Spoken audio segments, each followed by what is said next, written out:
AI की दुनिया में एक बहुत बड़ा भूचाल आया हुआ है। जो पुराने नियम कानून थे वो सब अब किनारे हो गए हैं।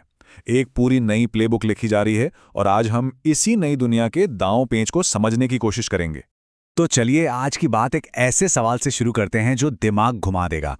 जरा सोचिए, कोई कंपनी किसी टेक्नोलॉजी के लिए $2 अरब खर्च करे और फिर डील होते ही कह दे कि उसे इस टेक्नोलॉजी की जड़ों से कोई लेना देना नहीं है। अजीब है ना? मेटा ने हाल ही में कुछ ऐसा ही किया है और इसने पूरी इंडस्ट्री में कह सकते हैं एक हलचल मचा दी है। ये सिर्फ एक कंपनी की कहानी नहीं है, बल्कि एक बहुत बड़े बदलाव का साफ साफ संकेत। तो चलिए इस कहानी की तह तक जाते हैं, देखते हैं कि मेटा का यह हैरान करने वाला कदम क्या है। पहली नजर में यह अजीब लग सकता है, लेकिन इसके पीछे एक बहुत गहरी, एक सोची समझी रणनीति छिपी हुई है। और यह एक ऐसा कदम है जो एआई की दुनिया में एक नए ग्लोबल खेल की शुरुआत कर रहा है। तो हुआ यह है कि मेटा ने मानुस नाम की एक एआई कंपनी को $2 अरब से भी ज्यादा में खरीद लिया है। अब सवाल यह है कि क्यों? भाई इसलिए क्योंकि मानुस के एआई ने एक बहुत जरूरी टेस्ट में ओपन एआई को सीधे सीधे 10 पॉइंट से हरा दिया। लेकिन कहानी में ट्विस्ट यहां है, मानुस की शुरुआत हुई थी चीन में, हालांकि अब वो सिंगापुर शिफ्ट हो चुकी है। और मेटा ने डील के साथ ही साफ कर दिया है कि भाई चीन से हमारा कोई लेना देना नहीं रहेगा, सारे रिश्ते, सारी ओनरशिप खत्म। और सोचिए, ये टेक्नोलॉजी सीधी सीधी इंस्टाग्राम, व्हाट्सएप और फेसबुक में इस्तेमाल होने वाली है। अब देखिए, एक तरफ जहां मेटा चीन से दूरी बना रहा है, वहीं दूसरी तरफ चीन एआई की दुनिया में एक जबरदस्त हमला कर रहा है। और यह हमला एक तरफा नहीं है, सॉफ्टवेयर और हार्डवेयर दोनों मोर्चों पर एक साथ। ये कुछ शतरंज के खेल जैसा हो गया है, जहां एक तरफ डिफेंस है तो दूसरी तरफ से जोरदार अटैक। चीन की जो रणनीति है ना, वो बहुत ही दिलचस्प है।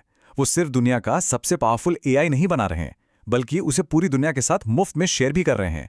ये ओपन सोर्स वाली जो चाल है, ये एक ऐसा दांव है जो दुनिया भर के डेवलपर्स को उनकी तरफ खींच रहा है। और एआई की इस रेस में ये एक बहुत बड़ा गेम चेंजर साबित हो सकता है। और ये सिर्फ खोखली बातें नहीं हैं, इसके सबूत भी हैं। हाल ही में एक चीनी कंपनी ने iQuest कोडर नाम का एक open source AI model release किया। जब इसको कोड में गलतियां ठीक करने के लिए टेस्ट किया गया तो इसका स्कोर था 81.4%, जबकि क्लॉड का 77% और GPT-4 का 75% था। ये बिल्कुल हमें डीपसीक की याद दिलाता है, एक और चीनी कंपनी जिसने ठीक इसी तरह अपने एआई मॉडल से पूरी दुनिया को चौंका दिया था। लेकिन चीन का खेल सिर्फ सॉफ्टवेयर तक ही सीमित नहीं है, वो हार्डवेयर मतलब रोबोटिक्स में भी बहुत बड़ा दांव खेल रहे हैं। एक चीनी कंपनी है यूबी, उसने ऐलान किया है कि 2026 तक वो अपने वॉकर S2 ह्यूमनॉइड रोबोट की 10,000 यूनिट्स बनाएगी। अब ये कोई छोटा मोटा एक्सपेरिमेंट नहीं है, ये मास प्रोडक्शन की तैयारी। और ये तस्वीर तो पूरी कहानी खुद ही बयां कर देती है। CES, जो दुनिया का सबसे बड़ा टेक्नोलॉजी इवेंट है, अगर आप वहां ह्यूमनॉइड रोबोट दिखाने वाली कंपनियों की लिस्ट देखें तो कुल 34 में से 20 कंपनियां चीन की हैं। अमेरिका और साउथ कोरिया की सिर्फ 5-5। इससे साफ पता चलता है कि ये कुछ कंपनियों की अकेली कोशिश नहीं है, बल्कि ये एक नेशनल लेवल की प्लानिंग है। यही नहीं, चीन टेक्नोलॉजी की हदों को भी पार कर रहा है। डीप सी के CEO ने हाल ही में एक रिसर्च पेपर पब्लिश किया है। नाम है मैनिफोल्ड कंस्ट्रेंट हाइपर कनेक्शंस। नाम सुनकर थोड़ा मुश्किल लग रहा होगा, है ना? पर इसका मतलब आसान है। सोचिए, अभी तक एआई एक समय में एक ही दिशा में सोच सकता था, जैसे एक लेन वाली सड़क पर गाड़ी चलाना। ये नई टेक्नोलॉजी एआई को एक साथ कई लेनों में सोचने की ताकत देती है, बिल्कुल एक मल्टी लेन हाईवे की तरह। तो पुराना तरीका था सिंगल लेन वाला, धीमा, और ये नया तरीका, ये मल्टी लेन वाला है।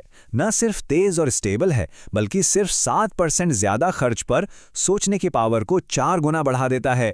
और पिछली बार जब डीपसीक ने ऐसा कोई पेपर निकाला था तो उसके फौरन बाद एक नया जबरदस्त एआई मॉडल आया था। तो उम्मीद है कि चाइनीज न्यू ईयर के आसपास हमें फिर से कुछ बड़ा देखने को मिल सकता है।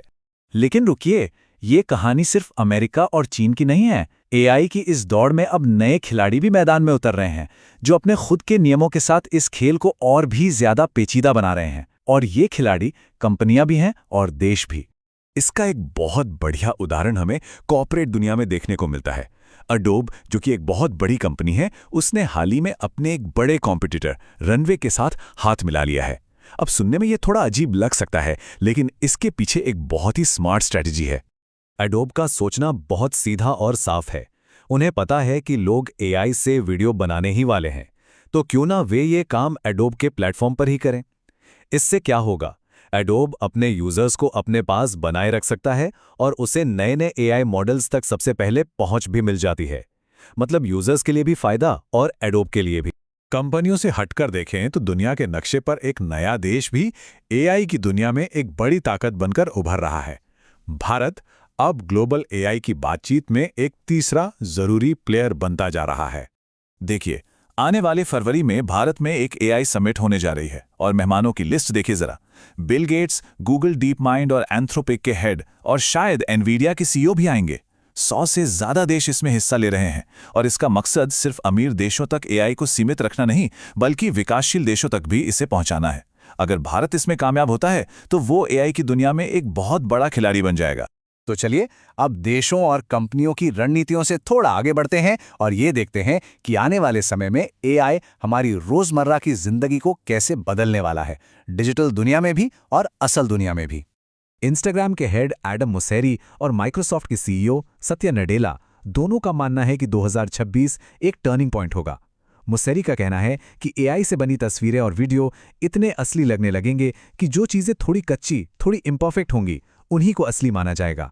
वहीं नडेला कहते हैं कि अब तक सबने देख लिया कि एआई कितना कूल है, अब लोग ये पूछेंगे कि ये कितना काम का है। दो अलग अलग बातें हैं लेकिन मतलब एक ही निकल रहा है। 2026 में एआई हमारी जिंदगी का एक पक्का हिस्सा बन जाएगा। और ये बदलाव सिर्फ हमारे कंप्यूटर या फोन तक ही नहीं रहेगा, ये उन गैजेट्स में भी आएगा जिन्हें हम पहनते हैं। हम एक ऐसे एआई की तरफ बढ़ रहे हैं जो सिर्फ हमारे कमांड का इंतजार नहीं करेगा, बल्कि हमारी जिंदगी को समझेगा और हमारी मदद करेगा, एक तरह से हमारा दूसरा दिमाग बनकर। इसका एक उदाहरण है पिकल नाम की एक स्टार्टअप के ये नए एआर चश्मे। ये दूसरे एआई ग्लासेस की तरह नहीं हैं जिन्हें कमांड देना पड़ता है। नहीं, ये खुद आपसे बात करते हैं। मान लीजिए आप किसी रेस्टोरेंट में हैं तो ये आपकी पसंद को याद रखकर मेन्यू देखने से पहले ही शायद आपको कोई डिश सजेस्ट कर दे। ये पिकोलो नाम के एक मेमोरी सिस्टम का इस्तेमाल करता है जो सच में आपके दूसरे दिमाग की तरह काम करता है और आपकी पसंद नापसंद को याद रखता है। तो इन सारी बातों को अगर एक साथ जोड़ के देखें तो एआई की इस रेस में कुछ बड़े पैटर्न साफ साफ नजर आ रहे हैं। ये खेल अब पहले जैसा सीधा और सरल बिल्कुल नहीं रहा। तो सार ये है कि एआई की ये दौड़ अब सिर्फ सबसे अच्छा एआई मॉडल बनाने की नहीं है। नहीं, ये लड़ाई अब कई मोर्चों पर एक साथ लड़ी जा रही है। एक तरफ चीन की ओपन सोर्स और हार्डवेयर की रणनीति है, दूसरी तरफ भारत का बढ़ता ग्लोबल असर है और तीसरी तरफ एडोब जैसी कंपनियों की स्मार्ट पार्टनरशिप। ये एक ऐसा शतरंज का खेल है जो कई लेवल्स पर एक साथ खेला जा रहा है। तो जैसा हमने देखा, एआई की इस रेस के नियम पूरी तरह बदल चुके हैं। पर मैं इस चर्चा को एक आखिरी सवाल के साथ छोड़ना चाहूंगा। असली सवाल ये नहीं है कि इस दौड़ में कौन जीत रहा है। असली सवाल ये है कि इस खेल के नए नियम लिख कौन रहा है, क्योंकि जो नियम लिखेगा भविष्य भी उसी का होगा।